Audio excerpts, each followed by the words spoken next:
that's all like fine and dandy. Well, it's all fine and dandy, but it's also like it gives that.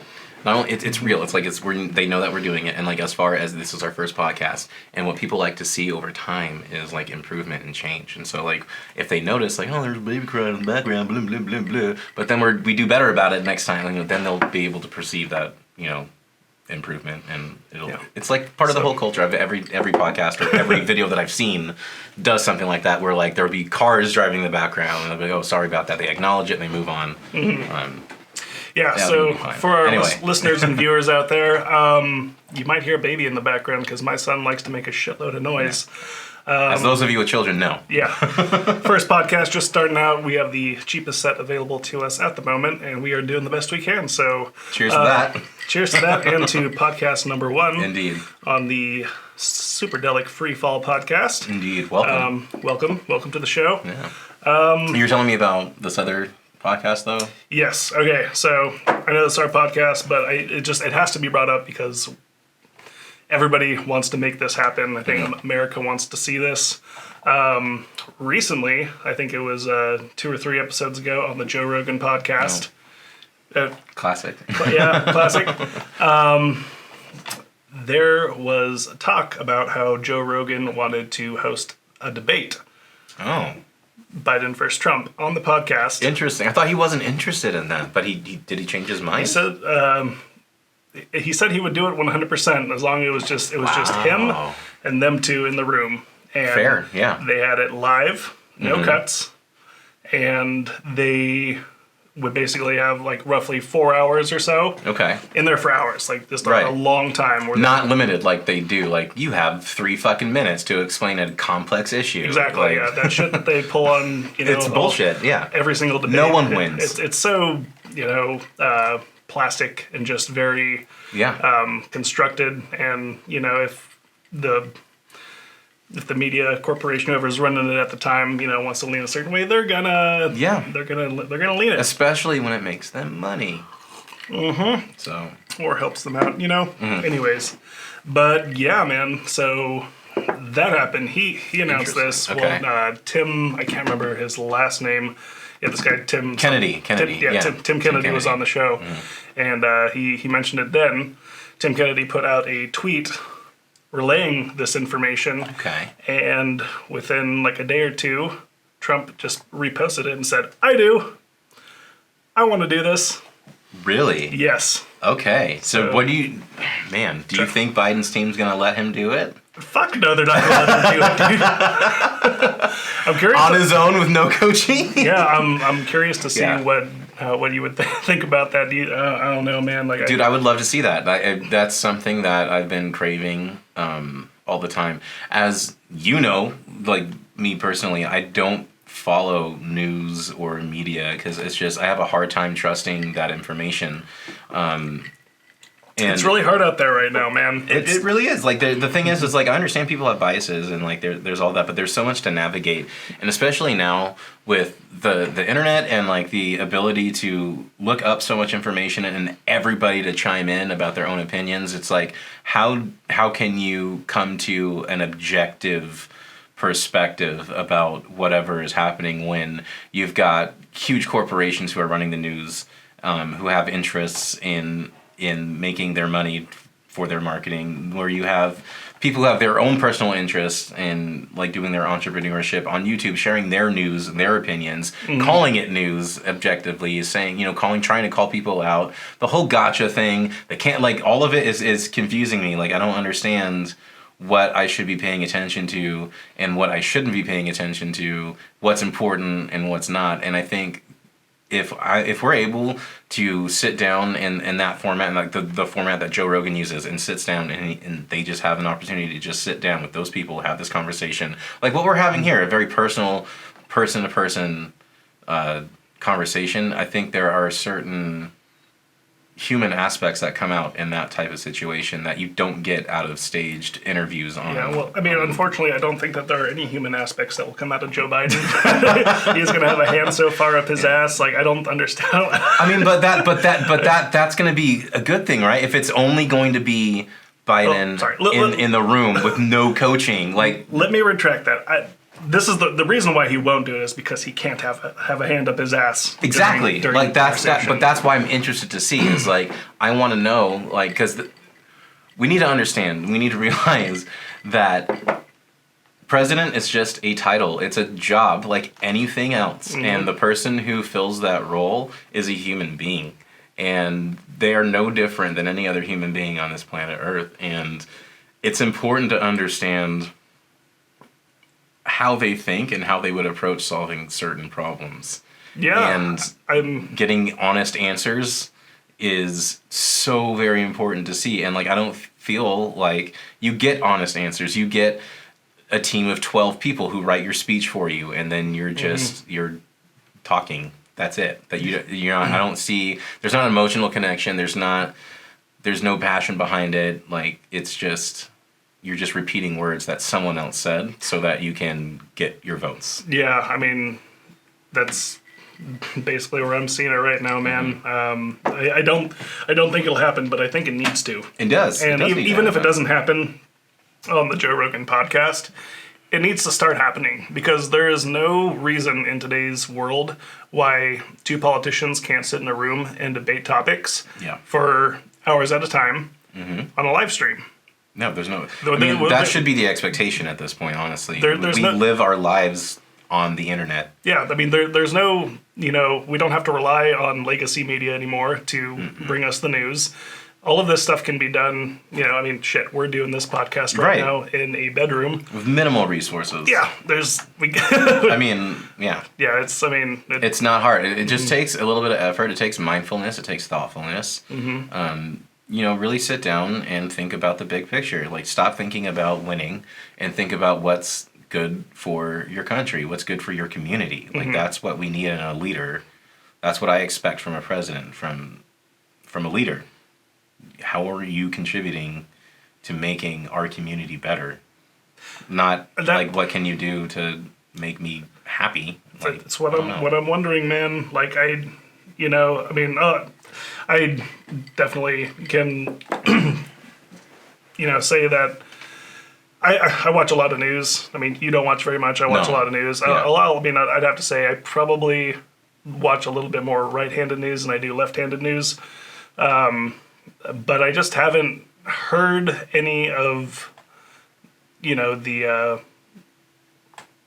remarks from Biden on how he plans to actually turn this country around. I mean, he's got the slogan "Build Back Better," which honestly, to me, "Build Back Better" is just a re-emphasis of "Make America Great Again." I know, exactly. It's the same damn thing. So that's my issue. Okay, my issue with that is that that's not an authentic and genuine approach to being a leader and wanting to be president. What you're doing is you're seeing the anomalous success of Donald Trump saying "Make America Great Again," and you are trying to clone that marketing campaign to get votes and to win the next election because those tactics won the last election. Yeah. You're not trying to win the election based off of your honest opinion and your honest approach to being a president.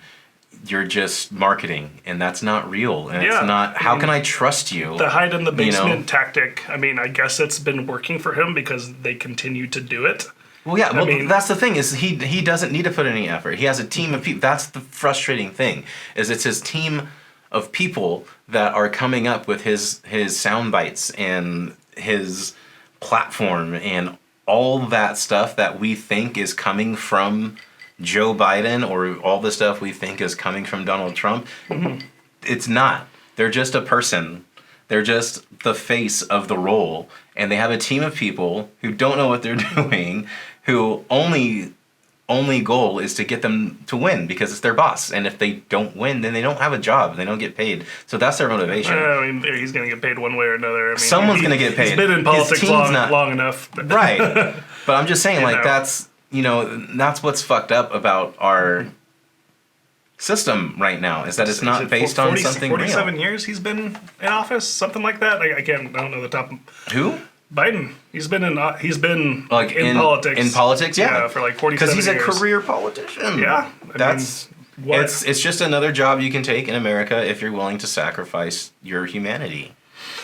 Yeah, well, on any account, man, I think that it needs to happen. Like, they Absolutely. need to go on 100%. Joe Rogan, and they need to have that debate, because I would pay. They need to put that shit on pay-per-view, man. I would pay gladly to Do see they it. still have pay-per-view? I don't know, man. I've never used it. I never used it. Even if it still exists anymore. I think they still do it for like UFC fighting and wrestling and stuff like that. That makes sense, Certain fights and stuff will make some money. Yeah. But let's move on to the main topic of tonight. Again, welcome, guys, to the Superdelic Freefall podcast, where we discuss the coolest possible topics in the most imaginative ways, I guess. That's kind of where we're starting out. That's our beginning point. Yeah. Today's initial topic, which we're going to start out, is Neuralink, the progress update that happened on August 28th. We're a little bit late to the party. The cycle for this has already gone through, but what we have said about it has not happened yet. And, a lot of people put out, the facts and, what exactly happened during the progress update. But I think you and I are going to have a conversation of where we think this is going. Yeah. And, or where we'd like it to go. Yeah, where we like it or where we don't want it to go. Yes. God, the potential for this technology is definitely in the path to create a paradigm shift that is going to be absolutely nuts. No, yeah, it's going to be huge. My mind just it races every time I think about this thing, and sure. where we're going with it. I thought VR was going to be a revolutionary type of technology, but this by far it almost feels like we skipped a step. But for those people who don't know what Neuralink is, do you want to explain what Neuralink is? So Neuralink is. Let me take a sip of my whiskey here really quick. Neuralink is a company that is owned by Elon Musk, and it is going to be a platform in which you can insert I guess it would be like a microchip, or it's a platform where you take a piece of your skull out. Mm-hmm. All right, they're going to cut out about a coin-sized piece of skull, replace it with this Neuralink chip, and they're going to insert these like 5 micron size. I think it's 5 microns was the width of the wires going in. Yeah. But they're directly onto the brain. Yeah, directly, not even on, into the brain. Yeah, that's true. Using this incredible robot that they displayed at the update. That was what was really interesting to me. Yeah. Is that it's hands free. It's completely automated. He's built a machine. Not only has he designed this incredible piece of technology, but he's designed a machine to install this piece of technology without human hands. Yeah, no, it's going to be absolutely crazy. Yeah. So I guess that he was also explaining that it's to solve problems within the brain and the spine. Initially, he was pretty ambiguous about all the applications, but that's one reason why we're having this podcast, is so we can discuss the potential applications. There's a lot of questions, and from Twitter, and they answered a good amount of them. Mm-hmm. Let's see the initial goal of this thing. And just so you guys know, we have computers up. We're just looking at, so just don't think we're weird and looking up. We like to look to the side. Yeah. The goal of Neuralink is to solve important brain and spine problems with a seamlessly implanted device. That is their initial goal. They want to, I guess, essentially solve paralysis. So you're going to have a neural implant in your head that is, from what I understand from the demonstration, they're going to connect that to another one that will be implanted into the spine below the vertebrae that's been severed. And so those two Neuralinks will be able to connect, and the electric signal will be restored. Interesting. Yeah, providing full function to the legs. Like that's where they're going with that's where right paralysis happens, that it cuts off the electrical connection from the brain to the spine, which is connected to our central nervous system, which allows us to move. Yeah. Okay. A couple other things that they're going to be working on with this. They're saying that almost everyone has a neurological problem over time. They need to have a generalized brain device that is reliable and affordable to everyone. I'm sure this thing is going to cost a couple $1 million for the first few people that actually buy it. But they said that they're going to be working to get it down to a couple $1,000. Right. That's always his goal. That's his MO. Elon Musk is one of those really special people that somehow can still be this superpower of business, but also think about the human race first and what he can do to solve problems for humans. And that's what I really like about him and his companies is he's not just opening businesses to make money, but he's opening businesses to improve the world, which is something that is basic in all of us. All of us, we all grow up wanting to change the world, and he's setting the example. He's actually doing it. He's changing the world in a big way. I mean, he could easily, like flip on a switch and become like a super villain, but he can. So far right now, I got some faith in him. Absolutely. He seems to be doing the right thing. Yeah. And I really want to see where this progresses and where it goes. I mean, if you haven't watched the progress update already, definitely take a look at it. The whole progress update wasn't necessarily to tell people what's going on, but more as a recruiting effort. They're looking for people to come work at the company. So if you guys have any interest in working in Neuralink, if you know coding, if you know engineering or mechanics, psychology, anything, they're looking for every discipline. And he made sure to say that you don't necessarily need to know anything about the brain to work for the company. Yeah, he was saying that they can teach you all that stuff, but they just need people with highly developed skills to help make this thing a true reality. Yeah, guys, spruce up those resumes and get out there. But yeah, dude, a couple other things that they're trying to solve, I guess, is memory loss, hearing loss, blindness. We already went over paralysis, depression. They're going to be able to, I guess, I'm not sure if they're going to be able to stimulate the brain so it releases more serotonin or what the deal with that is. Well, I think that's one of the things that they were saying that they could possibly do is they can control the distribution of hormones, and that you can control as far as depression goes, you have that chemical imbalance. When you have the Neuralink in there, it can regulate your hormones, to make it seem like you don't have depression, because I guess essentially you wouldn't if it's regulating those hormones. You're avoiding that chemical imbalance. And see, the thing that kind of worries me about that a little bit. So I am not a biologist and I am not a chemist at all. So I mean, by the way, you guys correct me if I'm wrong because I don't know what the fuck I'm talking about. Yeah, we don't have the facts. We don't. That's the theme of this show. We kind of talk out of our asses. Yeah, we are pseudo intellectuals. Yeah. We don't claim any expertise, but this is for entertainment. We love exploring these topics. So please don't take what we say as fact at all. We're just discussing. We're not serious people, and you shouldn't be either. Exactly. Cheers. Cheers to that. Yeah. Okay. Where I was going. So, I'm sorry. You were saying that it's going to be. It could potentially be controlling the hormones, the regulating hormones, as far as, because you were mentioning depression and how that's a chemical imbalance and it has that potential to regulate those things in our I mean, as far as my understanding goes of regulating hormones, isn't there your brain creates these hormones, right? Yes. It's like a chemical. So there is a finite amount of these things in your brain.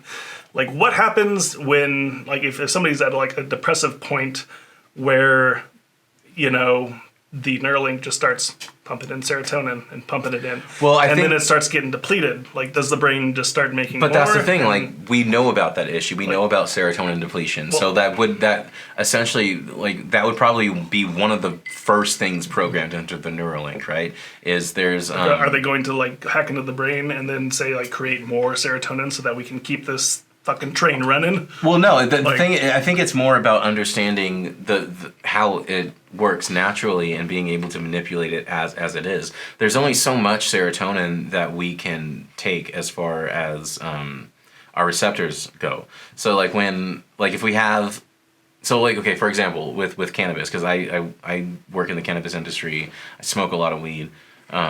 There's something if you smoke too much, there's something called I forget the actual name of it. It's serotonin depletion or something, but it's when you get maxed out on serotonin and you get depressed because you can't get happy anymore. I'm pretty sure my god sister has that. Yeah, she had that at one point. Yeah, and so it's it's not so much weed. Yeah, all the time. It's not a good thing. So what Neuralink would essentially be able to do would be able to tell you, it's not only just about regulating autonomously your system. It's more about like a Fitbit, like what you have on there. Like it's Mm-hmm. going to tell you, it's going to give you data and information so that you can make better decisions about what you're doing. So if you're getting your serotonin depleted, your Neuralink will be able to tell you like, oh, like this is what's going on, and then you can make a conscious decision to I need to adjust how much I smoke or like what I do. I feel like they're kind of like egging on that, like not only is this going to be a reading device, but at some point it's going to be a writing device as well. Like they'll be able to, write information into the brain and not just read it. Yeah. But, yeah. I mean, that's incredible. Like it's going to be, and that's a scary thing too, because, then you think about, people trying to override certain things about the brain that they don't completely understand. Like we know even the experts know next to nothing about how our brain works. Yeah. I mean, lately I've been listening to a lot of books and podcasts about consciousness, and there's no one knows what it is. Nobody has a fucking idea, dude. It's not a thing. Like, yeah. It's. I mean, I feel like it was a little grandiose of them to say that, we're going to be able to understand consciousness more with this. It's a little bit. I think it's like this is just going to be another door that opens and be like, fuck, there's nothing here. Like we. I mean, it could be that, and it could be, and it very well might be a doorway into understanding consciousness a little bit more. It might be able to disprove or contribute to other theories of consciousness. We don't know. There's so many theories of consciousness out there that we don't know what actually is true and what's not. And if we're able. What scares me about Neuralink is that and science in general, is that it seems that the goal of science is no longer to understand, but to manipulate. And I'm scared that if we try to manipulate the natural world too much, that we're going to, just like a toddler, knock something over and create a chain reaction that we can't fucking fix because we don't understand what we're doing. Yeah. Mm-hmm. What I'm saying? Like no, I totally get what you're saying. Yeah. Yeah, dude, like we could be just like clumsily like, sauntering into a room, with our, drunken monkey brain and, just like stumble over something and accidentally, right. fall into a bathtub full of water and we take the toaster with us. Right. Like we could be really fucking this up. We don't know, right. But I have high hopes, man. I have high hopes, but there's a lot of things. I'm always positive about the future, man. I'm so excited about new technology. It's just, you've got to really, you've got to have your doubts. Mm-hmm. Yeah, I mean, let's kind of like roll it back a little bit. A couple things that they mentioned in the presentation is the ability to summon your Tesla. Like, yeah, you're gonna be able to. That would be fucking dope, man. Yeah, that's gonna be absolutely insane. I mean, you can already do it. I don't own a Tesla, but from what I hear, you can essentially reach into your pocket. I'm not sure if it's like a fob or if you just do it with your phone. But I mean, I'm sure you could do it with your phone because I know there's the gigantic computer in it, and they're futuristic and they always go ham like at Tesla. But to be able to think like, okay, well, I'm running out the house late or whatever, and I just need to get my car started, and you just simply think that while you're getting your shoes on or whatever the fuck, like your car is starting, you get in your car, you put in directions because you gotta fucking do your email or whatever, and so you get the Tesla backs out of the application for that is just absolutely... Just that alone is awesome. Just the whole like connectivity, like with the smart house and everything, and like you being able to connect to your lights, to connect like all of a sudden you're a smart dude, fucking... I mean, like, imagine, okay, like, say, so already, like, you can summon your car, but, okay, and I mean, things might get conflicting if you have more than one person in the house, but let's say you own, you're in an apartment on your own, you got a Neuralink, and you have, like, a Nest or whatever that it's connected to. Like, based off of your, like, biorhythmic activity, it's going to adjust the air conditioning or the heater to make you feel as comfortable as possible. Absolutely. Maybe without you even thinking about it. It just understands. Yeah, because it's monitoring your internal, like, whatever that's going on, and that's going to take care of you before... and that's what's scary about the consciousness is like I think that's where they're going is it's like so because there's a thing where for pain I forget what study it was or what the scientist is again not an expert facts here. what I remember hearing is that our body notices pain before we're aware of it, so we react to pain react to things like the fight or flight response, that happens before we are consciously aware of it. Oh yeah, man. How do we explain that? I can't tell you how many times. I mean, it's probably been like 2 or 3 times. So I can't tell you, an average. But yeah, I mean, there have been times where I've been like slicing bread, and like you feel the knife like just slice through it like a chunk of skin, and it doesn't hurt right away. But then after a couple, like you take it up, you look at the blood, right, and then when you notice it, then you feel the pain. Mm-hmm. Fascinating. Yeah, a little bit. It's weird. Don't know the science behind that. Let us know in the comments. Yes, if you do. But doubt you do though. Another thing that they talked about was telepathy. I think that's going to be really interesting to me because it's going like. Okay, there's a few different ways I'd like to talk about this. So first, all right, the telepathy thing. Like, let's talk about like what the impact will be on relationships, like just not romantic, just really like friends, family. What would it mean when I'm communicating to you? Am I going to be talking to you? Am I going to be using language in my head, or is it simply going to be chemical reactions that are happening inside my body that we call emotions that you will be able to actually understand through that electrical process of the Neuralink? I think you're more on the right path with that. Okay. So the way that, what I came off feeling after watching that is that it's not there now, but in the future, they said that this is going to be consensual telepathy. Okay, so it's not just going to be like you're throwing a thought into my brain and I have no like resistance of like hearing what the hell you're telling me. I mean, imagine the cat calling that would go on with that. Yo. Yeah, that would be an issue. Ladies like, would be screwed. Yeah, privacy, man. That's a completely different subject, but just to mention it really quickly, like what you said, like the cat calling, so inappropriate. Like what, like. Man, I don't even know if we don't need to mention as men. I don't even think that you need to like. It wouldn't be catcalling at that point. Like, no, it would be harassment. Yeah, like we would have to write new laws. Like you couldn't do that. Yeah, no. I mean, so there would have to be some way to prevent. Like you'd have to have permission. Like can I communicate with this person? And like there'd have to be some way to be for you guys to have a consensual. Now we would have to consent to talk to each other to have a communication. And what does that look like? Well, I mean, you don't have to necessarily with like voice talking, but if you're going to be in someone's head, there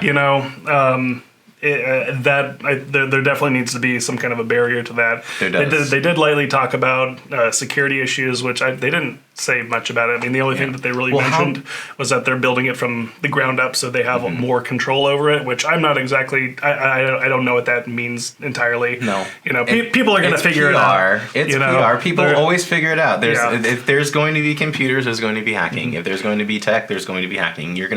People are going to take advantage of their technology and push the limits to see what you can do with it, and that's exciting. I'm all for that. I'm not for abusing it. Just to be clear. Leave people alone. Don't cause harm. But please push the limits. Figure out what we can do. No, fine. What's our potential? Find the cracks in the cement, and let's patch that shit up because yes. I mean, I'd be excited to get one of these things. I definitely am not going to be someone to get one right away. No, I'm not. I'm never for the record. I'm never first generation. If you're first generation, thank you for being the guinea pigs. Brave of all of our soldiers, you are. Absolutely. I'm never first generation. Salute you.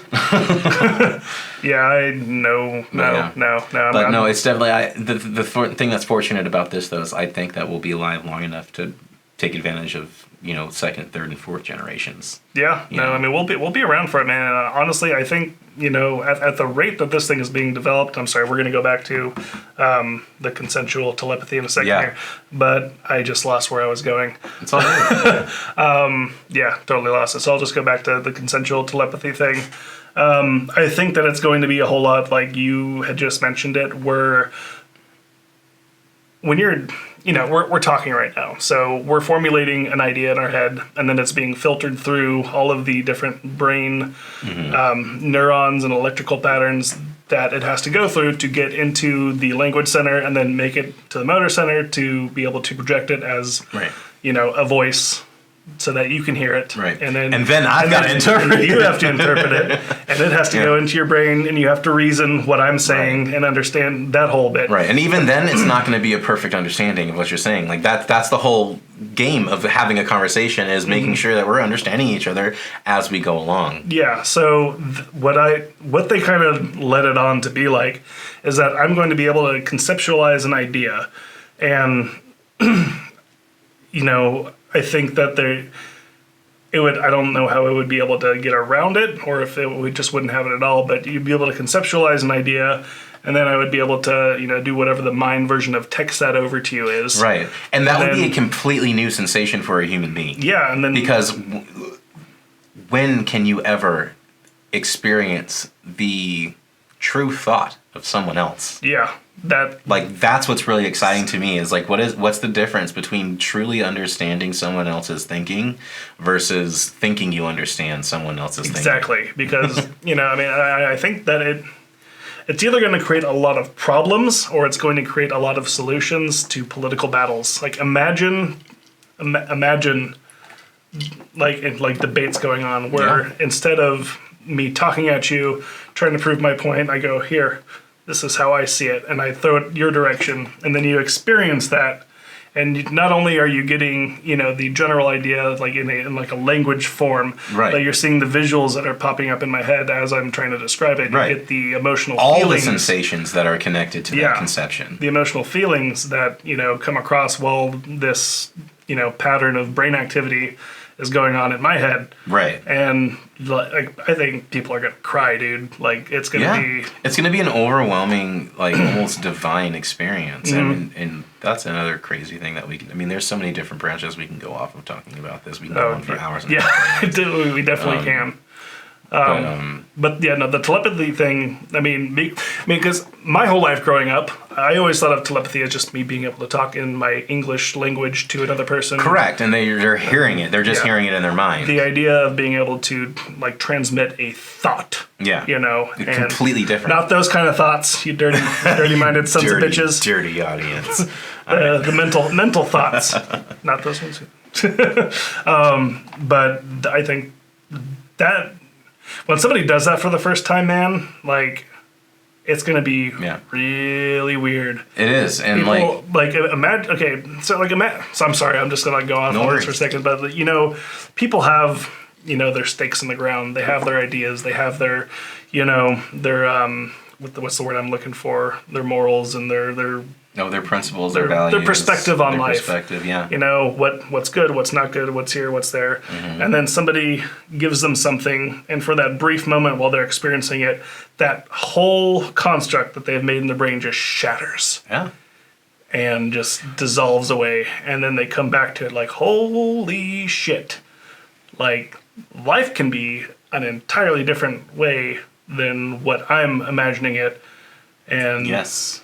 Wow. 100%. And that is true even without Neuralink. But the ability to get people to understand that's much harder. And I think that's where Elon Musk is a genius, and as far as solving these complex problems in pragmatic ways, is, I think you hit it right on the nail there, as far as being able to shatter your perspective and understand that it's just because you so strongly think or believe things are a certain way doesn't necessarily align with the reality. Exactly. And by being able to fully understand and take in someone else's perspective, not only can it shatter, it could not shatter your perspective. It could add to it. It could change it. It could metamorphosize into something that you never thought was possible, and you could get huge insights from that. Yeah, it's an incredible thing for a human being to be able to do. I wonder if it's going to be such an experience that people would get addicted to it. Absolutely, I think addiction is built in to humans. Or I think it serves a purpose. I think addiction gets. I think it gets it runs away a lot of the time, but I think it serves a very positive purpose in the development of human beings and evolution. There was a movie that this is just like I'm just thinking of this movie now while we're talking. I cannot remember. It may have been Flatliners. I think this was like in the 80s. You have to describe it. I can't help you. It's an older movie, but they're. God, if I can barely remember. What happens? The THC infused neurons in my brain are reaching really hard trying to remember this one. But if you can tell me who's in it, what happens? I cannot remember who's in it but what happens is essentially like there's these people are like recording their own memories. Okay. And there's like some sort of like device you put on your head. I think it might almost be like VR. Okay. But I think it connects to the brain too, so you feel the feelings and like, I mean, I guess kind of like Neuralink, but people are like paying like hot money to get like people's experiences. Like people will like record their experience and they'll go rob a bank. And like the adrenaline rush that they're getting from like doing this, and people are paying money to like be able to experience what that's like. But like I don't think that's Flatliners. I can't remember what the name of the movie is. But then like they, I think I could totally be getting this wrong. Fact check me on this shit. But I think that there becomes like a fad where people like want to experience death and the dying process. And this totally sounds so familiar. I can't remember where the rest of the movie goes from there. I'm pretty sure. It's like a horror movie or something like that. I can't remember exactly where it goes, but that's what this kind of reminds me of, is like being able to pass on those those thoughts. And I mean, we can get to memories now, I guess. If we want to, we can move on to that subject of what Neuralink is going to be able to do. That would be cool. And as far as learning goes, like that would be incredible. If you were able to experience someone else's memory or like how to do something through Neuralink, then because I'm not sure how learning completely happens, how it gets encoded, but if you were able to experience essentially the same experience as someone else, wouldn't that encode the learning? So wouldn't that essentially make it possible, like how in the Matrix Neo gets loaded in all that information, like you'd be able to do that. Like you could be like, all right, well, Gordon Ramsay's selling his fucking neurons on how to make excellent food. Let me do that. Everyone can do that, Exactly, man. I mean, okay, so imagine somebody like Warren Buffett, okay? Yes. Decides to hook his brain up, and he uploads, they have him, I don't know, this is just like my imagination, like trying to think of how this would happen. They put a Neuralink in him, and he sits there for 8 hours, and he goes through his memories and like everything of how he, has learned to, project what the stock market is going to do, how he can, kind of see ahead of the curve. He probably wouldn't even need to put in effort. He probably would just need to sit there and wait for the machine to extract that information. Probably at that point. But they extract that information. So now you have the Warren Buffett skill set. Okay, you have the application, the Warren Buffett. Yeah. How many people do you think would be lining up? Hundreds of thousands to pay for that shit. Hundreds of thousands. Now, I mean, you think of that. I mean, people definitely want that skill set. How many people do you think are going to want Joe Biden's? Right. Probably no one. Dude. I had to say it. No, but that's an interesting thing. Is like if. Or Elon, because that's the other thing. Musk, for example. That'd be incredible. But think about what would that do economically to our world? How do we interact with each other when that happens? If there's so you just look at your app store or whatever, and you look at the most popular apps and how many downloads there are. There's 1.1 million downloads. There's gonna be 1.5 million people downloading this stuff once it's affordable to have, right? And they're going to have this application. So what is that going to do? It's going to even out the playing field. So not only is everyone going to be behaving just like Warren Buffett when they're paying for stocks, but the profitability will go way down. So is it really going to be worth it if it's split between 1.5 million people? So here's the thing. Like, say people download a million people download the Warren Buffett app, all right? And they are now looking at the stock market through, the cognitive perception of Warren Buffett. And I think that there would definitely be a clash, because some of those individuals are going to react first.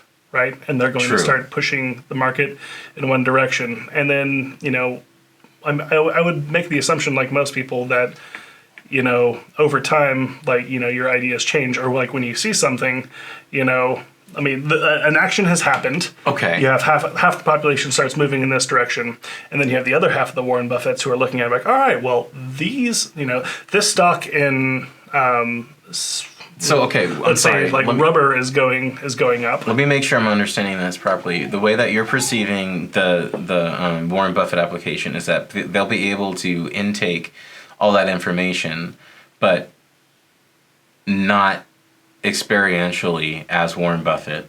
They will be able to take the same information but make their own independent choices. Yes. Okay. So you would have some of the Warren Buffett tech- applicants, I guess. Mm-hmm. We'll just call them applicants for now. People who are using the Warren Buffett app, or his mindset, effectively. Right. And they start making market moves. Right. Right. The other Warren Buffetts are going to look at those market moves, and based off of those market moves, they will make their own.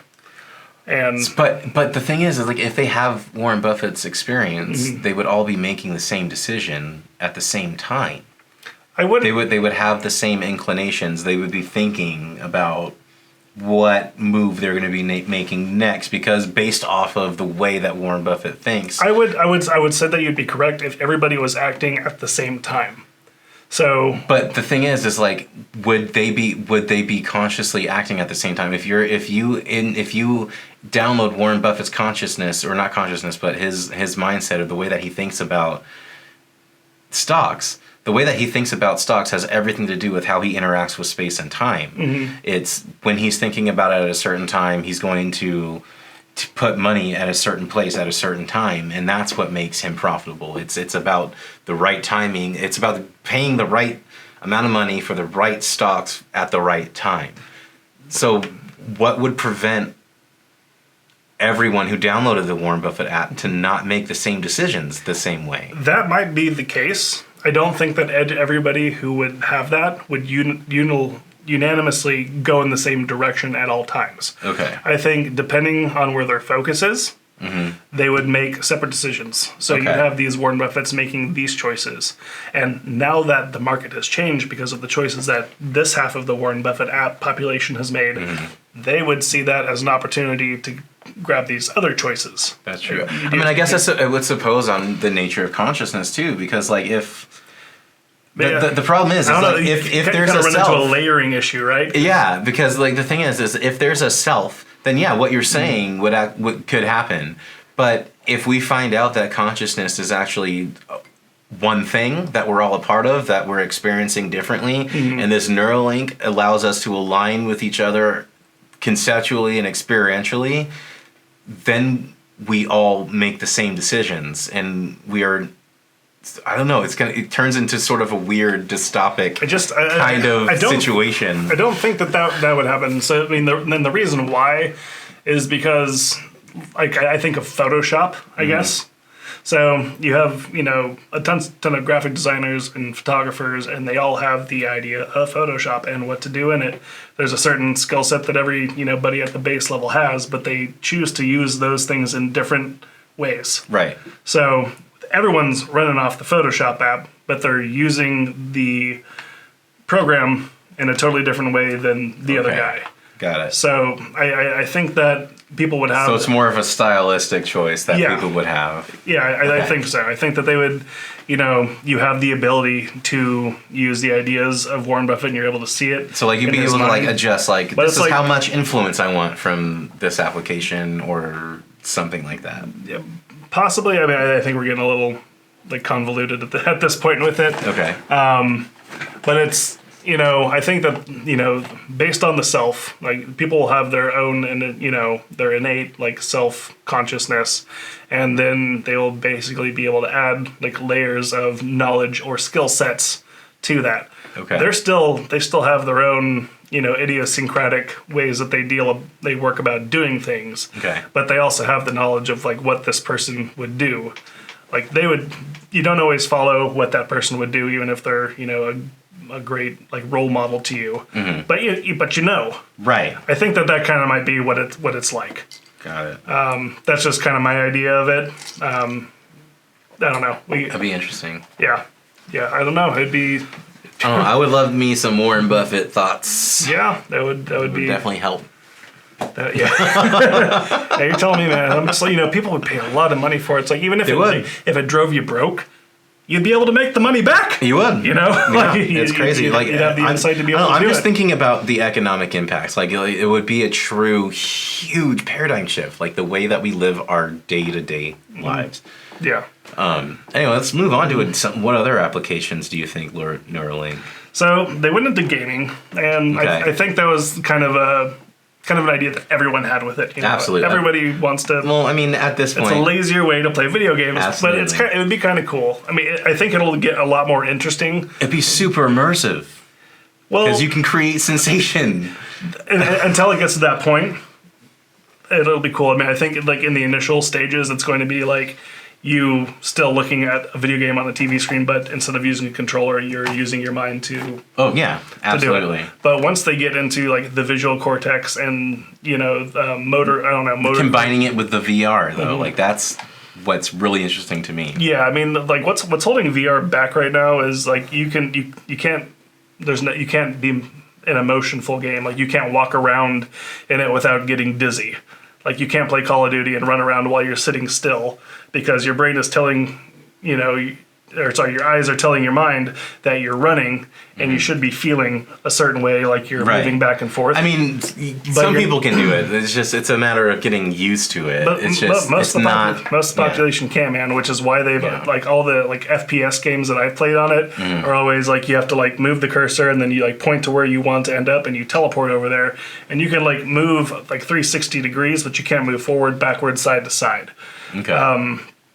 So like the problem is like people are getting dizzy, and I mean I thought about this a long time ago, and I cannot find a video on it, but I always thought that this would have been a good application for it. But I remember like seeing this like it was like one of those like TV shows where it's like weird inventions. Oh yeah. Blah blah blah, and there was this headset that was like created in Japan that emitted these vibrations into your colloquial system. Nice. And it made you like walk forward or like to the side because it messed with your equilibrium. Okay. And it made you like feel like you were going one way or the other. Nice. I don't know why that hasn't been implemented into VR yet. That seems like a very simple solution for that problem. Yeah, I mean, I'm sure it's expensive. I remember seeing it. I cannot find it anywhere, so don't ask me. I've searched for it a million times. Send a link in the comics. If you guys find it, let us know. Yeah.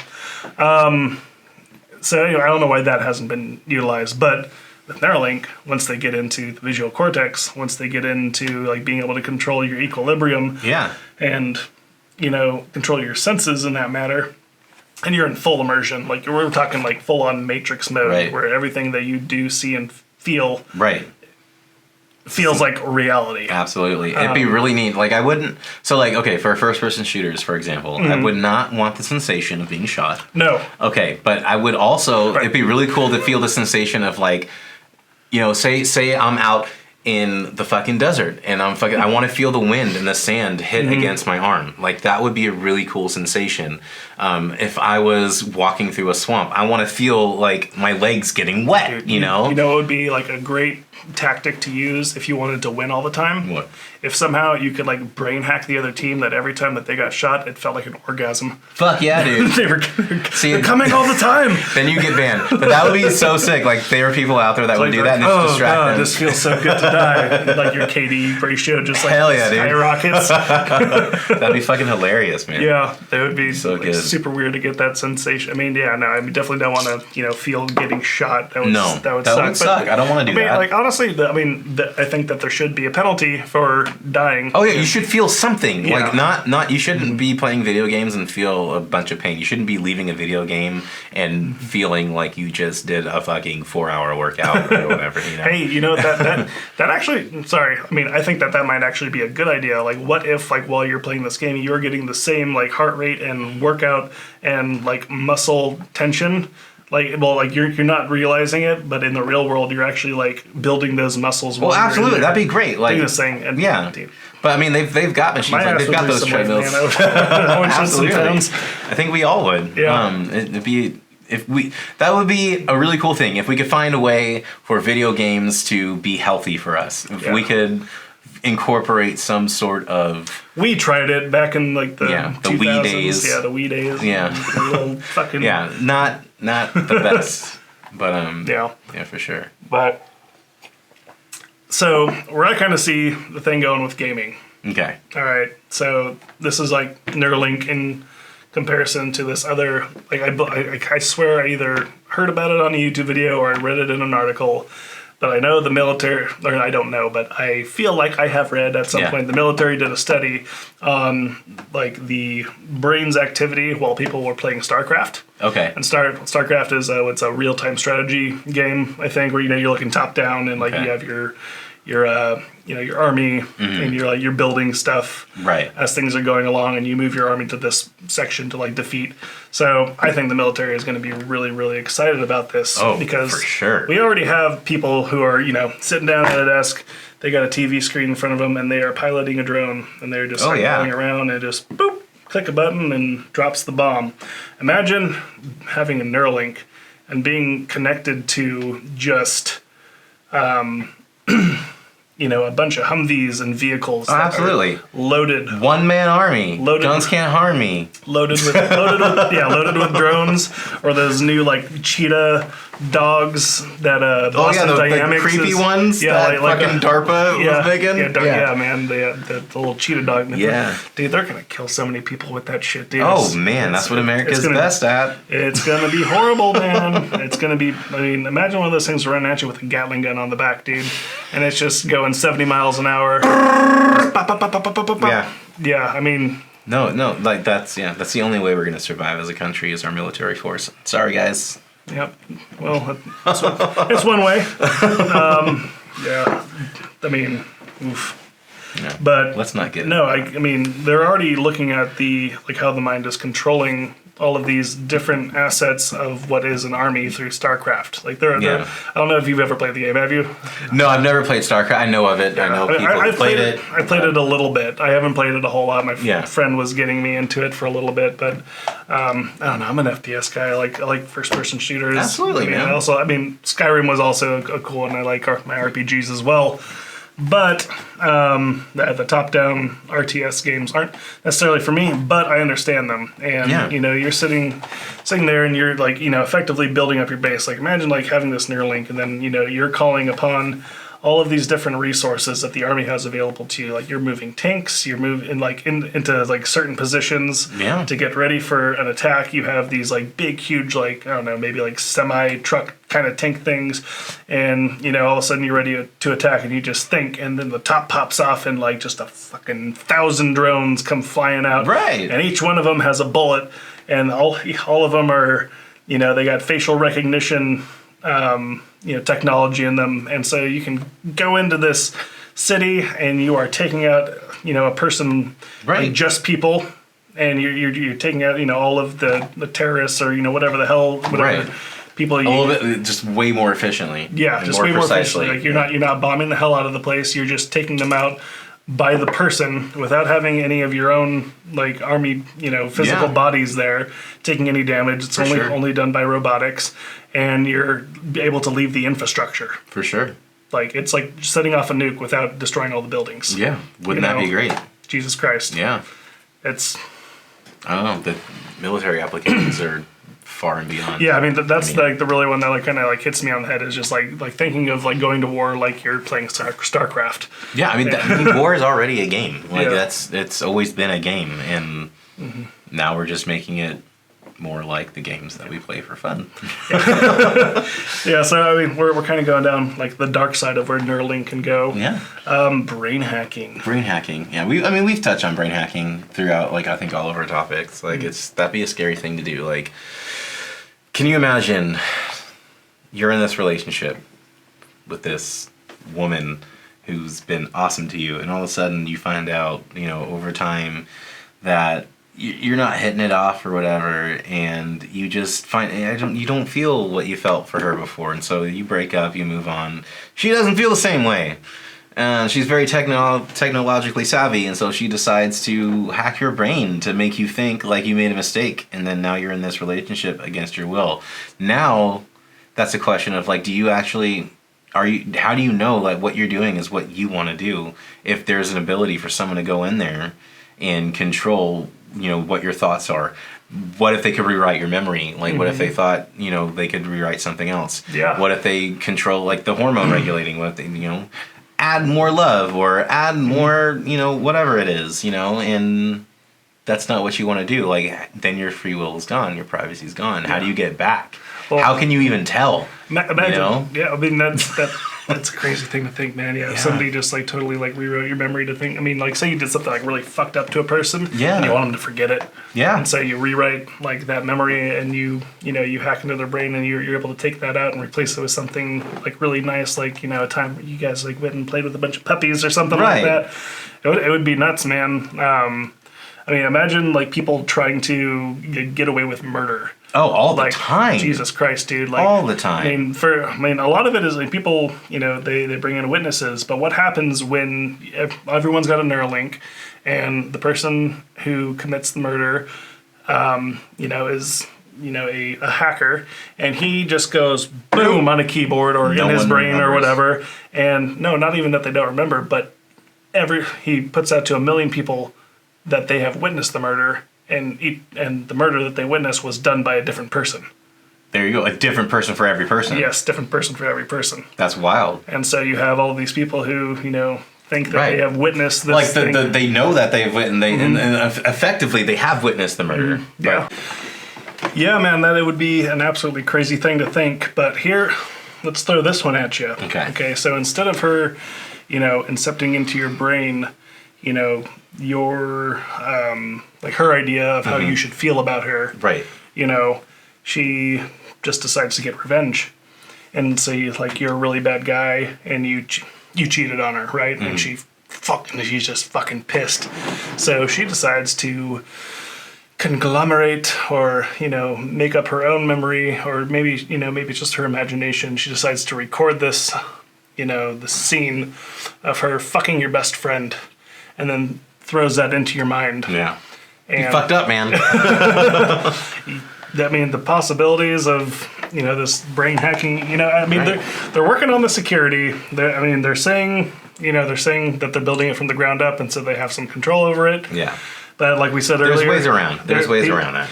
As the great, was it Jeff Goldblum would say, life finds a way. Life finds a way. Yeah. Jurassic Park, for you youngins out there. You little kids. You guys don't know shit. If you do, leave it in the comments. Yeah. We'd like to... I want to see your best Jeff Goldblum memes. Yes, let's see them. Best ones. Well, Jesus, dude. Yeah, I mean, brain hacking is it's gonna be a thing at some point. No, 100%. I mean, we'll get to a point. I mean, honestly, I think we're already at this point with social media. I don't think anybody really knows what's real or fake at this point. No. There's so much fake news and, That's the foundations of brain hacking is social media. Yeah, I mean, there's it's already... like you see, like, how do we end up in this situation where we have this maniacal man running our country? Because of social media. Because we trust the information that we take in. And that's a scary thing. Because if we can't trust the information that we take in, like, how can we make good, honest choices that are going to be good for us and for the people around us? Yeah, man. I mean, there's just a shitload of fake news, and I mean, I'll go back to that, what was the podcast with the guy Tim Kennedy. Tim Kennedy. What he was talking about, like everyone's so worried about like the Russians having like helped Trump out during the election. One of his mentions. I mean, I think you listened to the podcast as well. We do the same shit over there, but his whole perspective on it is like they're not over here trying to help Trump win. They have a dictatorship over there. Yes. They want that to look as best as possible. Yes. So instead of they don't give a shit if it was Hillary Clinton or if it was Trump. All they need to do is to make their people think that what the American experiment is a failure. Yes. And so they're not going one side or the other. They don't give a shit. They're throwing disinformation campaigns out to both sides, man. Of course. I mean, they had that whole issue that happened, God, I want to say it was back in like 2016, 17, or 18. I can't remember exactly when it was, but it did happen where there was a like a Russian, these Russian pages had been created, and one was for like I think it was one was in support of Islam, and the other one was like some sort of like American support group, like maybe like the Three Percenters or the Boogaloo Boys or something like that. But they had an event for both of these groups. Okay. And they scheduled it at the same time and place as each other. Oh, I think I heard about this. Yeah. Okay. And so they're just trying to create strife. Of course. Within America. They want this thing to look bad so that it makes what they're doing over there look good. Yeah, they just want to create confusion. This is what, the Tim Kennedy was... Yeah. Kind of similar to this whole COVID-19 situation. Yeah. That's just my opinion. Yeah. So let's get down into the juicy goosey loosey. Let's get into digitized psychedelic trips. Yes. And what this is going to look and feel like. How cool would that be to be able to control any type of psychedelic experience without any fear of it going wrong? I think it would feel amazing. I don't know if you'd be able to control it necessarily, but what I do think, you'll be able to control it to an extent, but it'll be outside of the window of the trip. So this is the way that I imagine it happening and people using it. People are really, really into it and they're going to be like, all right, guys, I'm going on my 10-minute break. I'll be back in a little bit. We go into the car, boop, and then they go into a mushroom trip. But beforehand, they have set a timer for it. That'd be dope. A 10-minute mushroom trip. To go on a full mushroom trip in 10 minutes, how incredible would that be? That would be insane, man. And I think... Not only that, but like new combinations of chemicals. Like people would be discovering, just like puzzles, like what kind of experience sensationally can we affect in the human body? Yeah, they're gonna map it out at first, and they'll be able to create something that's gonna be like really close to either like a mushroom trip or an acid trip or a DMT trip. Right. And they are going to they're gonna map that, and then they're gonna that'll probably be sold as some kind of a product. Of course. And people are gonna want that. They're gonna buy it, and then they're going to experience it. But the cool thing about it is that you're gonna be able to experience these things, on your own time within a time limit. Yeah. And you'll be able to control it. Yeah, and you'll be able to set controls and boundaries for it. And it'll be incredibly safe. And like again, the impact economically to drugs, this whole war on drugs. Yeah, and that's the way to get around. Even at if we're at the point if we're at the point that when this actually comes to fruition, people are actually able to do it, and mushrooms and all of these psychedelics are still illegal, this is going to be a loophole for a lot of people to try these things out in a safer way and be able to experiment in the safety of their own mind. Exactly. And they can not contribute to death and destruction. Dude, imagine being able to control the dosage. I just smell like a little light trip going on right now. Right, and then being able to stop that, to be like, say, I want to put a safe word in there or whatever. Like, I want to see what it's like to take 10 grams of shrooms, or what is it like to take 15 grams of shrooms. You could possibly put like a fear threshold, like if things start going south, right? And Neuralink says like, oh shit, dude, like their fear chemical. I don't know what the fear chemicals are or whatever they are, but they're reaching a certain threshold, then pops you out, and they're like, and it saves you. Okay. Then you're good. All right. Not only that, but it'll also pump in hormones to make you feel like everything's fine. All right. So people, especially first timers, will probably do that, but at that point, is it really a mushroom trip or a psychedelic trip? I think effectively, I think philosophically it is. I mean, just because you're affecting the right combination of chemicals at a certain time doesn't mean it's not that trip. Like essentially it's still mechanistic in nature. Like when you take mushrooms or when you take acid or whatever, all it's doing is telling your brain to do something different with the chemicals it already has. I understand that, like for all intents and purposes, whatever you experience will be what it's like.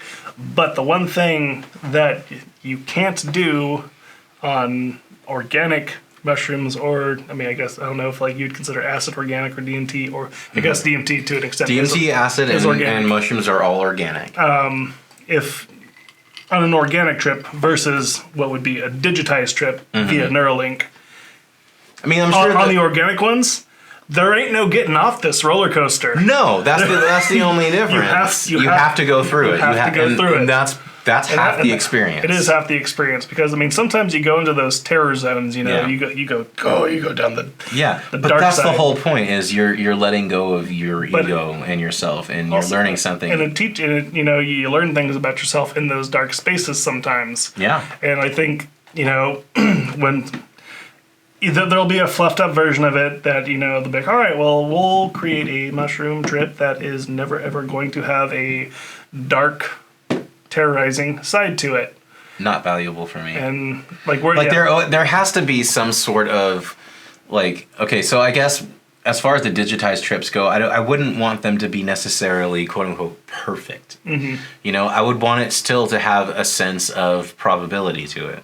I would still want, if I'm inputting a digitized mushroom trip or a digitized ketamine trip or whatever, I still want there to be a possibility that it's going to go south, because those are where you're going to find the things that you don't know about yourself. That's why you take those things. And this is what's going to happen. That's why you take that journey. This is where it's going to happen in culture once Neuralink is there, where you're going to have like vegan trippers, like people who will only do it on the real. That's true. And there's going to be, puricists. There will be. And the thing is, the cool thing about that is I don't think that's going to necessarily create a divide. I think that, the people who are doing it digitized that's just one way. It's like choosing, am I going to... This would be like a step into, the organic life. Like, all right, can I actually handle this? And they'll be able to try it. Maybe. Put it in safe mode. But I guess what I was trying to say is, it'll be more of like a personal choice. I rather get high on weed by smoking this concentrate. I'd rather get high on weed by smoking this flower. It's a different type of high. It's the same compound, but the experience is slightly different, and it's your personal choice that's going to determine how well that experience is going to be. So I think there are going to be people who are going to prefer the digitized experience, like people who have lived their lives on mushrooms and all these psychedelics or all these different drugs. I don't think many people live their lives on mushrooms.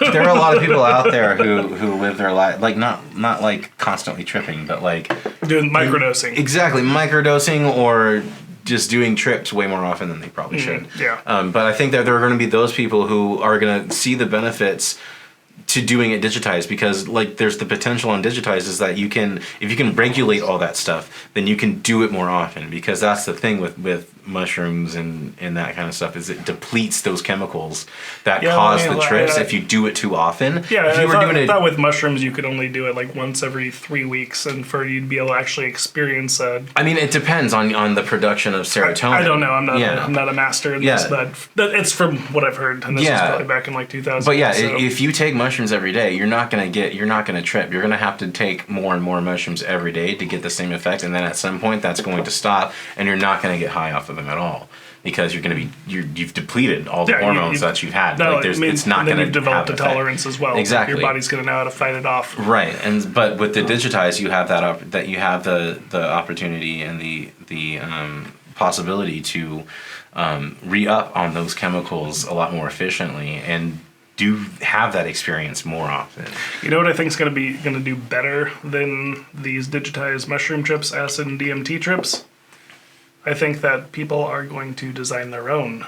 Oh, absolutely, 100%. That's what I was saying earlier, is people are going to discover puzzles, their own combinations of compounds and the way that they come together to create new and more splendiferous experiences that you can't get, or that we're just unaware of as far as natural compounds go. There's a million fucking plants out there that we haven't touched. There's bugs out there that we haven't touched. There's compounds out there that we haven't discovered. And there's this, with the ability to map all these things that are happening in our mind, there is that potential to design a very new type of experience. I think it's out there, man. I think people are going to find it. I mean, you hear I haven't done it myself yet. I want to at some point, but, you hear all the time with these DMT trips that they, are either visited or they experience some kind of godlike connection to some entity out there. Exactly. And, once that code's broken and they, I couldn't imagine any,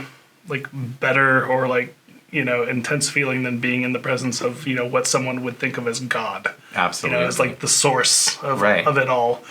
How do you one up that, Mm-hmm. And Jesus Christ. I mean, like, not even with, like, let's get off the topic of psychedelics. Yeah. Let's just think of, like, creating new types of trips. What if, people, they just design, like, experience. Mm-hmm. They design, you being able to feel like it's Christmas when you're 3 years old. Like Right. That feeling of nostalgia. That initial feeling that you have when you wake up. Maybe not Right. 3, but maybe And that's a very specific it's like a very thing. And you maybe you get yourself into a stressful situation, and like you get out of it, and then you go and you sit in your car and you just go, and you just enjoy. And that's your nicotine. That's your cigarette. Yeah, and then you just Yeah. dwell on. I mean, this. I'm sure you could do that. Like with you could collect memories and you can save that as experiences, and then you can be like every time that you feel, because that's a tool that is taught too. Where like when you get stressed out or you get anxious, is you sit down and you think about something pleasant or a memory that you remember being calm, and you remember that, and like if you're able to recall that more efficiently and more effectively. The implications could be incredible, like as far as calming yourself down, as far as getting yourself back on track to being in the present moment. That's an incredible application that Neuralink could have. Yeah, man. I mean, I keep on thinking about this, but then it gets counteracted. But it's like, I feel like a lot of people will spend like a lot of time in these, effectively like daydream states, where they're just like constantly like putting in positive inputs and like reliving these experiences and having these good feelings like constantly inject into them. Yeah. And to the extent that they can before all their serotonin is depleted, and maybe Neuralink will develop a point where it's like it'll tell the brain to just like start creating more serotonin so that it always has a feed of this stuff. Right. I don't know exactly how it's going to go down, but I keep on thinking that it's going to go this way, but I can't help but think that the processing speeds of these things are going to be so ridiculously quick that the brain will adapt to it, and there is going to be some sort of a time dilation that happens within people's minds. Like the time that it takes us to have like a day's worth of thought Yes. condensed down to a second. Yeah. Or like a minute, That's what I most look forward to. Is I want to be able to stuff in a bunch of productivity into a shorter amount of time. I want to be more efficient. Mm-hmm. I think a lot of humans want to be more efficient. I think that's the attractiveness of technology. I think that's our thing. Is like as we evolve, we use technology to speed up that evolution. Mm-hmm. And this Neuralink will enable that process to be even faster exponentially. Yeah. I mean, I think, and like not just to excel our thought, but to excel our behaviors, and to really like we'll get closer to idealistic things like world peace and solving hard problems like hunger and disease and how to effectively manage our resources. Like that is what I'm really looking forward to Neuralink supporting is problem solving. Do you think that people will inevitably assimilate? Yes. I think that Neuralink will enable the ability to assimilate easier. I don't think we're going to become the Daleks on Doctor Who. No, I don't think we're going to be hive mind. I don't think we're going to become hive mind. Well, or like the Borg on Star Trek, Not even that. Like I think. Okay, let's before we get it. Okay, before everyone assimilates into one giant pod. Yeah. What I think might happen. Because it's hard not to think about it in today's age where people have become so tribalistic. Mm-hmm. Everyone has like their train of thought, their mental state, and they surround themselves with people who are also in that state. Mm-hmm. I am someone of the idea who thinks that people will continue with that train and have a subset of ideas where everyone has downloaded similar possibly, I think, trains of thought. Maybe. I think, and it might create a bigger divide. It might, but the thing with tribalism is like I understand it. I don't think it's good for us. I think that it's an antiquated concept, and I think it worked for us at a smaller. It's at our most primal level, man. It's what we've done throughout time, and it you know, we're a bunch of, you know, Homo sapiens still working off of. But we're evolving. That's my point. And technology has been evolving at some way point, faster we have than to let go. Our brains letting us on to. Right, but at some point we have to let go of our idea that primalism is our ultimate state. Like being primal is just an acknowledgement that at one point that's the way that we were, and that kind of explains our current behaviors and the way that we interact with each other. Mm-hmm. What we try to do with technology is improve upon that, and when we improve upon that, the whole concept of tribalism, when you really get down to it, is not conducive to surviving long periods of time, because you're creating competition over finite resources. When we're able to overcome that intellectual barrier of what we can do to manage our resources, that tribalism becomes irrelevant, because now we don't need to align ourselves with a certain group of people to fight for the things that we need.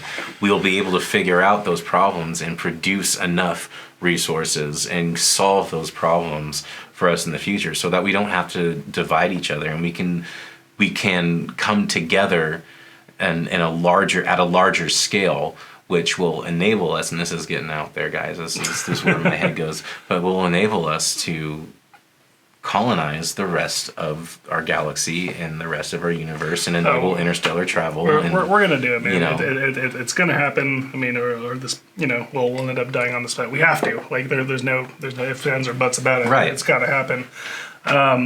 But, God, where was I going to go with this? We just need, what we need, man, to solve a lot of our problems is just replicators. And I'm pretty sure I've seen something that they're working on it right now, where they're able to take carbon, and they're working on some kind of a machine that's able to either carbon or helium, but they're able to disassemble it and then reassemble the atoms into whatever construct that they want to make. That's interesting. Or resources that I think they're taking helium and able to create carbon out of it. Right. They're able to print the atoms in the arrangement that they need to be, and able to create carbon, which is what most things are made out of. Right. And as far as Earth goes. But the technology, they're working on it. I mean, I think we'll have replicators sometime within the next 300 years. Probably. I think the basics of it are kind of being started right now. I mean, the thing is, though, is like the truly amazing thing is, like, why I think thought is important, and why I think Neuralink is going to support that, is that our problem isn't about not having enough resources. We have more than enough resources on Earth to take care of the people that we have. The problem is, how do we efficiently use those resources? And our current abilities, our current potential in our brains as humans can't solve that problem. And Neuralink will be able to support that, because we'll be able to disseminate between bad data and good data and useful data and invaluable data, and be able to make better decisions about how we do things, come up with better insights, change the way that we do things, because ultimately it all depends on our behavior. And that's in understanding our behavior so that we can do something different. What I kind of think we're heading towards with all this is that I think Neuralink it's the seed that's going to be planted, and I think it's the the lizard brain that you always hear about. That's kind of like where the root of all of our thoughts and emotions come from. Our fight and flight reflexes. Yeah.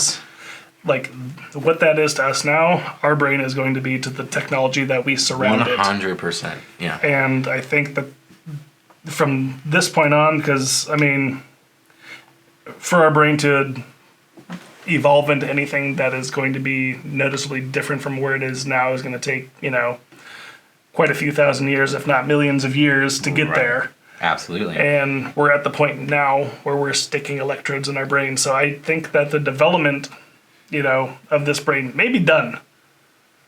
And possibly. I mean, it may. I mean, I don't think it's done. I think it's never done. I don't think it's ever done. I think that when we're using technology, we're veering. So, like, imagine our evolution is a cruise ship, and it's going down the ocean, and what will naturally happen is we're going to cross the ocean to another point, which is another step in our evolution.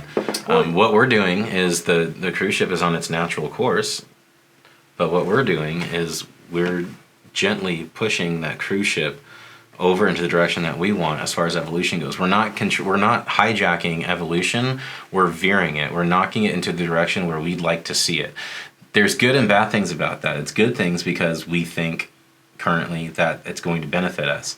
It could be bad because it could lead us into a direction to where we won't have the option to think ourselves out of that problem. Like perhaps the better pathway is to just let that cruise ship go to the point that it was meant to go. Perhaps perhaps that would be the right thing to do. Like what I'm saying isn't necessarily that like our brain is necessarily done, but as far as like its development going on that path to where it needs to go, I think that is going to be met with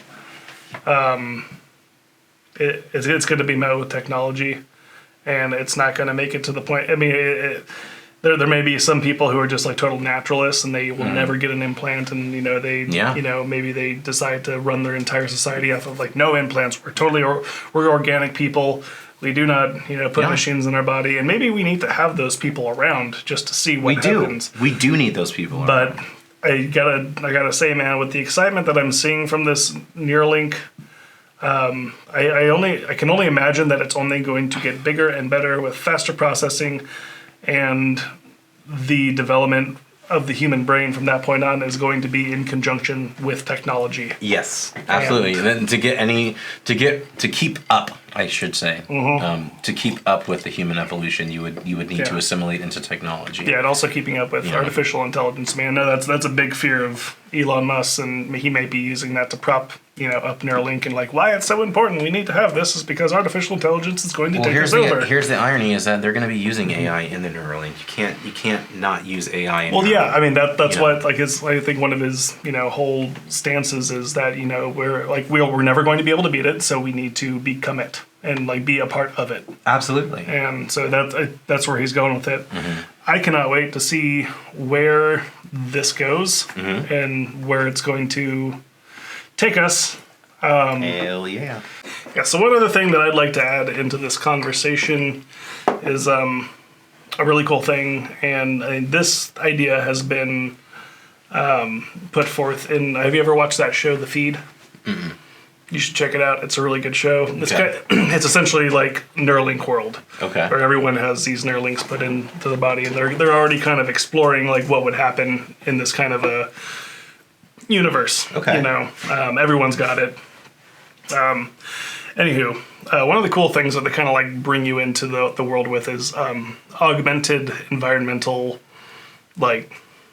augmented environments, I guess, where you can essentially like choose what you want your environment to look like. So like in this room, like if you wanted it to look like, this wall was, steel concrete, or you wanted it to look like a Victorian home or something like that. Or if you wanted, like flower rosaries all over the place. That would be really neat. Save me a lot of money on furniture. Yeah, exactly, right? Like, I mean, but would you also have to pay for that in the virtual world? That's true. But it'd be significantly cheaper. Cheaper to produce, but would it really be? I mean, like if it wouldn't be cheaper, it wouldn't be worth it. I mean, if you wanted to like augment like a cool looking couch over your shitty looking couch, right? I mean, they would that it would be cheap enough to make it worth it. But like if it was the same as a regular couch, then you wouldn't buy. I wouldn't buy it. No one would buy it. Yeah, I mean, I don't know if people would probably do it. It'd definitely be cheaper. But yeah, no, I mean, if you wanted to, live in the Destiny universe, and like everything that you experienced was like within the realm of Destiny, or Skyrim, or whatever you wanted it to look like. I mean, you'd have to really physically adjust your environment too, because you can't just add augmented things. You'd be running into everything. Well, I mean, like the program would, take a, it would essentially just transform whatever's there. It'd be like Google Lens, like it knows what it is, and it tries to tell you what it is. Okay. After it's processed I guess. I don't know. I'm not sure what kind of lag time you would have. Right. Like you walk into a room, then all of a sudden, like all these things start popping up around, like everything that's in That's there. most likely what would happen. Yeah, I mean, in the beginning, I'm sure, Yeah. but I'm sure, as time goes on, it would seamlessly, you'd go in and there'd be like some sort of maybe like delayed feedback system. I don't know, that would like put it in to your brain before time, or if you had previously been in a room and it's using GPS location, like, all right, he's about to go into this room, so it's going to load it in before you actually walk in there. Yeah. I mean, going into a new environment, I would assume that it would probably, take a minute for it to like analyze the environment and then input what kind of filter or augmentation you want over That would it. be neat. It'd be super cool, man. Yeah. I would love to live in something like that. I mean, God, imagine the things that people would do. I mean, just like, imagine like the like Rick and Morty, like universe creators just like going wild and like creating all different kinds of places for people to experience and live. And you're sitting there and there's fucking asses farting next to you and shit. That'd be so fucking hilarious. So yeah, that's where I live. Be fun for parties, man. That would be really cool. Yeah, I mean, it would make going into places a lot more inviting because it would be catered to your, your sensory needs, I guess. Right. And it would just be it'd be kind of cool. I mean, like you'd walk into somewhere, and it would smell the way you wanted it to smell. That would be If cool. You like went to like a garbage dump, and like you couldn't actually smell like Right. garbage but like fumes you coming could in there. change it to like fucking cookies or whatever. Yeah. That would be dope. Yeah, I mean, or like, imagine like being on a plane ride, man, Oh. and instead of like the stale recycled air. Yeah, still recycled air. You're smelling like the person's bologna sandwich that they packed up and they're eating it right in front of you. Right. And they they decide to unpack it, and spool it and like start eating it right there, and you're just like, god damn. It just you can totally replace that. Not only that, but you can just zone out and flick on your entire visual cortex, and like you wouldn't even be in a plane anymore. Right. You could change your auditory receptors to like be hearing something completely different than the Fucking even better, just set yourself to go to sleep. or Just go to sleep. or you could do that. And wake yourself up naturally. Like, all right, 7 hours. You wake put up. yourself in a D&D campaign. There you Just, go. like, go fight some dragons. That'd be fucking dope. Like controlling your dreams and shit. Like that would be fucking interesting. Like making yourself like fall into REM sooner than your normal rhythm or whatever.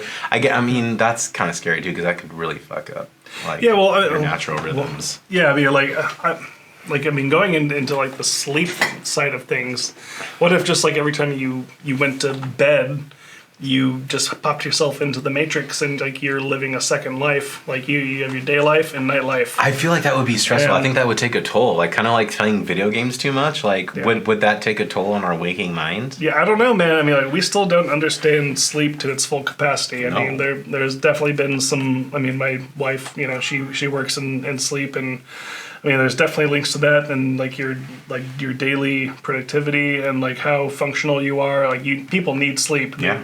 Memory has been linked to sleep. Yes.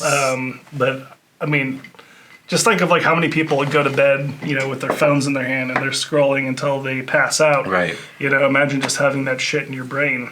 Yeah. And your body's having- getting its sleep, and you get to have your entertainment while you sleep. Yeah, but what if that affects like your ability to learn new things, or you actually don't get sleep because your body is. But that's the thing, is like if you have Neuralink, you can control all that. So does it really pose an issue? Are there really going to be any kind of? I mean, I'm sure we're gonna physiological issues. There's going to be some repercussions for a lot of things people are going to try out. Yeah. I mean, it's going to be new, and it's going to be new for a while. Like with every new frontier that comes upon us, there's going to be some roadblocks in the way that people are going to have to overcome.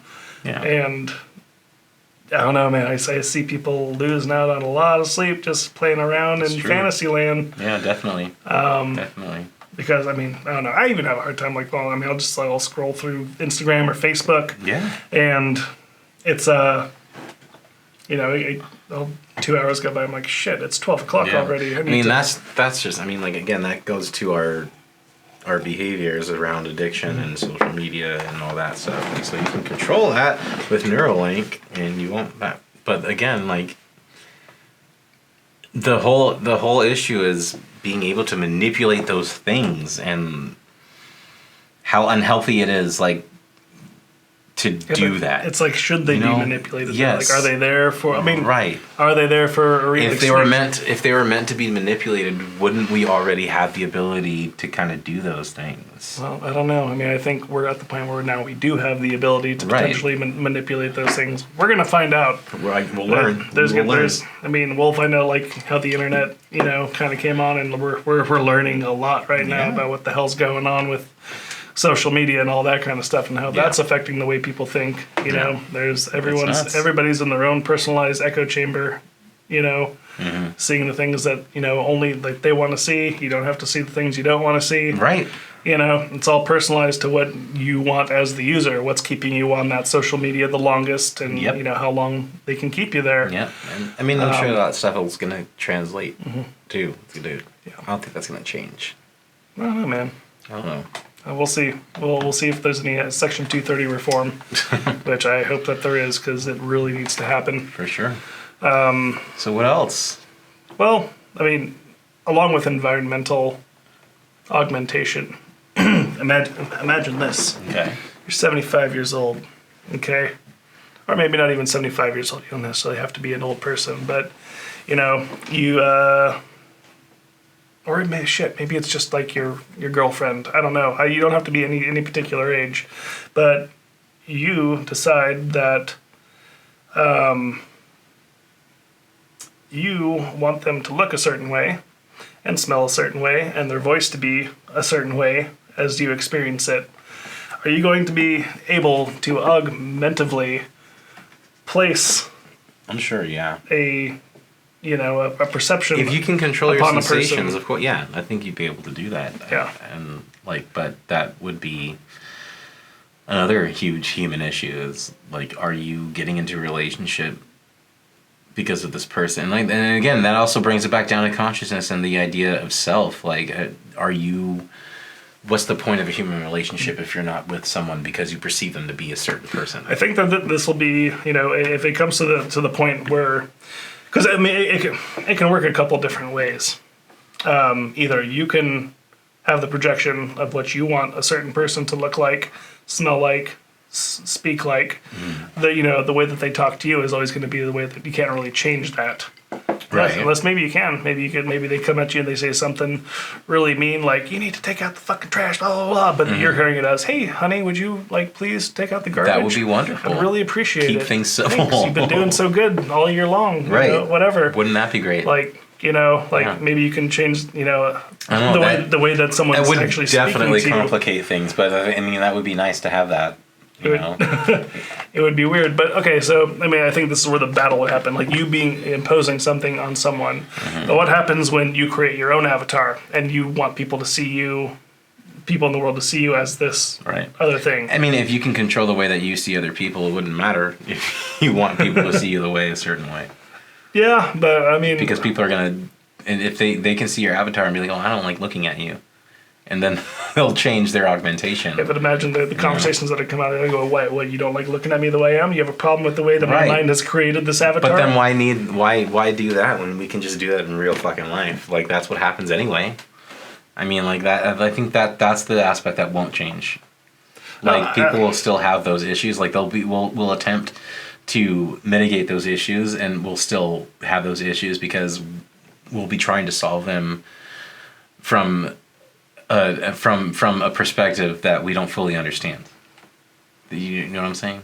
Like, go deeper. So like, you're saying I want to be seen a certain way, and then other people will see you that way, and then other people will have the opportunity and hear, a certain perceive. Kind of voice. Let's just use the word perceive. I want people to perceive me. You want to be perceived a certain way, but someone doesn't want to perceive you that way, so they have the ability to augment their perception. So essentially, like whatever perception that you've created will be negated by their augmentation. So it doesn't matter if you want to be perceived a certain way because it's always going to come back around to how they perceive you and how they want to perceive you. But how dangerous is this? Because we're already seeing this right now, even going back to social media and the echo chambers and only wanting to see and view things that you want to see. Right. And, what if, somebody... So augmentation shouldn't be an option. Because that's the problem. Oh no, it's totally it's going to be an option. Right, but that's what I'm saying. This is what people are going to pay for the most. Our reality is already augmented by our own perspectives. That's the thing. So that's what I'm saying. It's not going to change. So like if you have the ability to augment your reality to perceive things the way that you want to see them, it doesn't matter if you put out the way that you want to be perceived.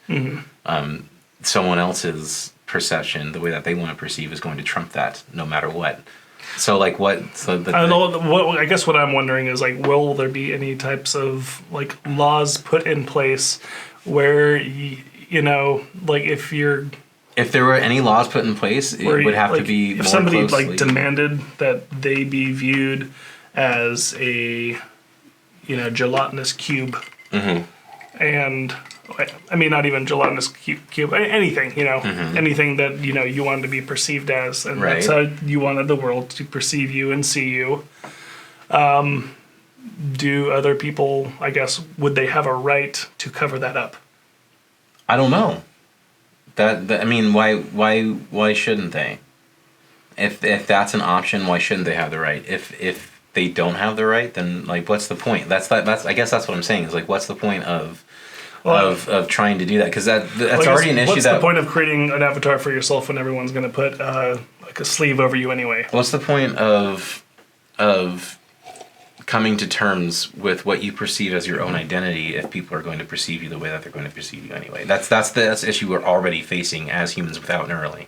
Yeah. So that it doesn't matter what you put out into the world, people are going to perceive you the way that they perceive you. And this might be the path down to where people actually fall in love with each other for the personality type, or for their personality rather than looks. Because once I would hope that happens already. Well, actually, maybe not, because I would have to think. I mean, something that Neuralink has done, which I'm really happy about, at least at this point, is that they're able to safely remove it without any brain damage. I mean, they haven't gone that deep far into the brain.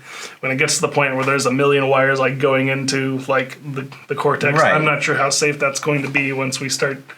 The more and more hardware we start getting into the brain, right? You're gonna have a million holes in there, and you can't go back from that. At a certain point, I think it may become irreversible. At this point, they say they can take it out, but even in or out, there'll most likely be a way to just turn it off. Okay. So maybe that won't be a thing after all. But you walk into a room, you see like a beautiful. Avatar lady, and you're like, holy shit, I want, your Homo sapien brain, says you want to go, meet her or do whatever. Right. And, you turn it off and it's just like, holy crap.